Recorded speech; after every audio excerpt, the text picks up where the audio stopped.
Welcome. Have you ever been rejected in any form in your life or situation, whether career, relationship of all kinds? How did you feel? How did you respond? What was the result? I decided to talk about this topic in January this year due to my experience of my last job, but felt I should equip someone who may be going through rejection in any form. So, stay tuned as we dive deep into this topic, how you can use an understanding of rejection as a pivotal to bounce back and produce more outstanding results. My name is Hadiza and this is DeezaInspires. If you're new here, welcome. I cover faith and inspiration. I am conscious our lives are governed by times and seasons. I share from my experiences and that of others to help you glow in all seasons of life. Please subscribe, please share. Some years ago, I was interviewed for a job and got to the final stage. In my mind, everything seemed to have gone well and that I will be called for the last interview. But nothing happened. Weeks turned into months and I felt terrible that I wasn't fit for the job and that despite how qualified I was and how the interview went, I was rejected. I braced up, motivated myself, and moved on to looking for another job. I got in another job in the same sector. Months later, they started calling me back at the previous company. I felt comfortable in this new job and I will not buzz. But you know what? The HR will not give up. After some months, he finally offered me the salary of the next level and I moved. Yes, I was rejected, but it worked out for my good. I was offered a higher level in the end. Rejection happens, and that's the life we live in. It can happen anywhere, from relationship to marriage, career, business, friendship, family, and much more. Turning your rejection into a pivotal for success is tied to understanding what that rejection means at the time it's happening and working consciously with the right attitude and mindset not to let it put you down. There are many reasons for rejection, some of which I'm going to talk about today. One is you're not ready or prepared for what you wanted. And in this case, you need to go back to the drawing board, strategize, and plan. For example, you need a new job or a higher position at work. You may need to upgrade your qualifications or learn a new skills. The second is maybe it's time to move on. You must learn to discern and understand when something is over, so you don't hang up to what will only drain your life and lead you to a fruitless life.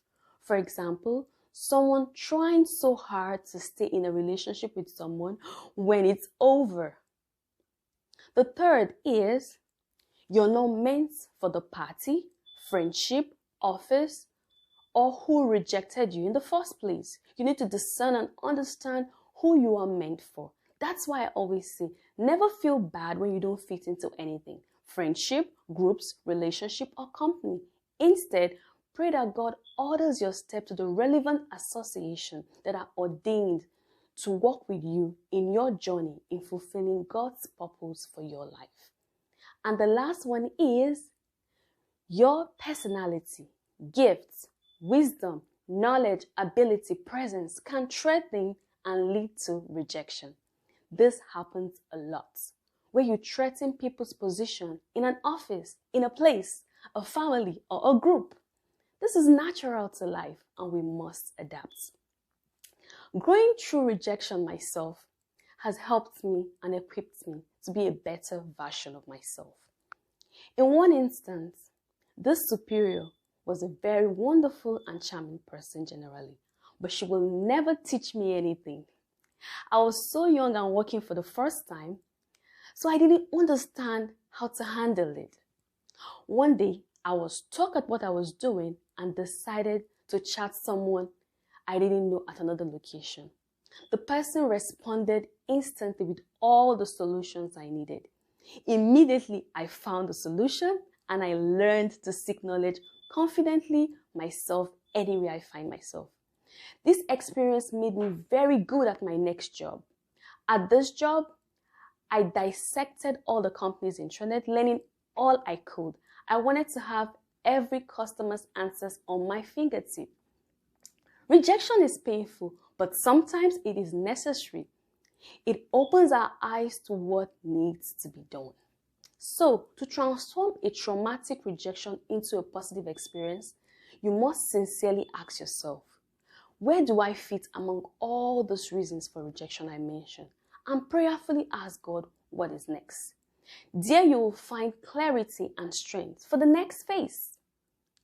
One interesting story of rejection in the Bible I love so much is the story of Joseph. I would like you to take your time and study Genesis chapter 37 to 47. This gives a detailed picture of the different types of rejection Joseph encountered. There's a lot to learn from how he dealt with them. He was rejected many times. First, his siblings he loved so much rejected him due to his gifts. They were threatened. Next, Potiphar due to his wife's accusation. But you know what? His relationship with Potiphar was over. In prison, he was forgotten by the butler, who was supposed to remember him. You can imagine.